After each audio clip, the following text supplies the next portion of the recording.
আমার বক্তব্য মামা রেখেছেন, আমি বক্তব্য রাখবো না। সবাইকে ধন্যবাদ। আসসালামু আলাইকুম। কিছু আলোচনা করতে আহ্বান আছে ইসলামের ভারপ্রাপ্ত সভাপতি জাকির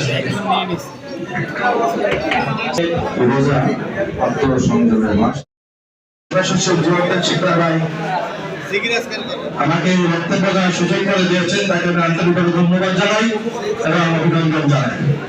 বক্তব্য বেশি নেই, তবে বিষয় হচ্ছে যারা বিএনপির দায়িত্বে আছে, আপনারা যারা বিএনপির দায়িত্ব পালন করেন, আমরা আজকে একটা বিষয় লক্ষ্য করলাম যে বরিশাল আদালত ইতিমধ্যে আমরা কেন্দ্রে কথাটা পৌঁছে দিয়েছি। আপনি যে অভিযোগ করেছেন, আপনি কথা বলছেন অন্যদিকে, আমার কথা দয়া করে শুনুন।